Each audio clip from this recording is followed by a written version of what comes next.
Let's talk about section 1. Fill in the gap এর ক্ষেত্রে বা fill in the gap এ কি করব? Fill in the gap টা কেমনে করব? Section 1, section 4 for both of them. পার্থক্যটা একটু বুঝি। Section 1 much more informal. Informal বলতে কি বোঝায় না? ফর্মাল হবে, কিন্তু ইনফর্মাল বলতে কি বোঝায়? Just a conversation. দুইজন মানুষ কথা বলতেছে, হয়তো বা ফোন দিয়ে একজন কেউ হোটেল বুক দিচ্ছে, কেউ একটা টুরিস্ট স্পট বুক দিচ্ছে, রাইট? একটা কনভারসেশন। তো কনভারসেশন কি মানুষের ফর্মাল হয় নাকি? সেকশন 4 এর ফিল ইন দ্য গ্যাপটা কি হবে? ফর্মাল। কিরকম হবে? একটা রিসার্চ পেপার থেকে হয়তো বা কিছু একটা বলবে, মানে একটা লেখা থাকে যেরকম সেটা বলবে। That's the difference. তো ওই জন্য ফর্মালের ক্ষেত্রে তোমার একটু সায়েন্টিফিক ওয়ার্ড আসবে, রিসার্চ বেসড ওয়ার্ড আসবে, ওইটাতে সেকশন 1 এটা আসে না।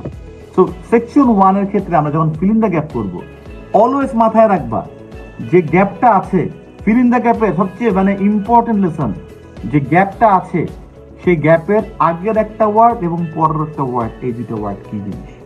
ফিল ইন দ্য গ্যাপের প্রথম যে তুমি আলটিমেটলি অ্যাটাকটা করবা, সেই গ্যাপের আগের ওয়ার্ডটা কি আর পরের ওয়ার্ডটা কি।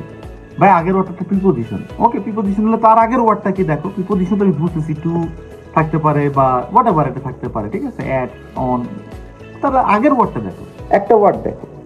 পরে ভাই পরে তো ওয়ার্ড নাই, লাস্টের ওয়ার্ডটাই তো ফিল ইন দ্য গ্যাপ, নিও না। তাহলে আগের দুইটা ওয়ার্ড দেখো, আগে তো কোনো ওয়ার্ড নাই, প্রথমেই শুরু হয়েছে ফিল ইন দ্য গ্যাপ দিয়ে, আগে তো দেখো না, পরে দুইটা ওয়ার্ড দেখো। প্রথম ইম্পর্টেন্ট জিনিস, কারণ কি? কারণ হচ্ছে ওই যে কথাটা বা ওই শব্দটা, তবে লাইনটার ভিতরেই ওই শব্দটা থাকবে যেটা মিসিং আছে। তো আমি যদি পরের দুইটা ওয়ার্ড দেখতে পারি, অনেকে ভাই বলে ভাই একটা ওয়ার্ড দেখে আমার কুলায় না, আর একটা ওয়ার্ড দেখতে হবে, তাহলে দুইটা ওয়ার্ড দেখো, প্রথমে শুরু হলে তিনটা ওয়ার্ড দেখো বা দুইটা ওয়ার্ড দেখো, দুইটা তিনটা ওয়ার্ড কোনো ব্যাপার কিছু না, জাস্ট দেখো কি যে এই ওয়ার্ডের সাথে এটা অবিচ্ছেদ্য অংশ হিসেবে একটা কিছু আসে। সো ফার্স্ট হচ্ছে কি আগের একটা ওয়ার্ড পরের একটা ওয়ার্ড, কারণ এই ওয়ার্ডের বাইরে এই ওয়ার্ডটা মাঝখানে যেটা মিসিং আছে, যেটা গ্যাপে আছে, সেটা এই দুটো ওয়ার্ডের বাইরে যাইতেই পারে না, নেভার। সো লিসনিং এর ক্ষেত্রে ফিল ইন দ্য গ্যাপে আগের ওয়ার্ড পরের ওয়ার্ড খুব ইম্পর্টেন্ট, বিকজ ওইটার মধ্যেই থাকবে।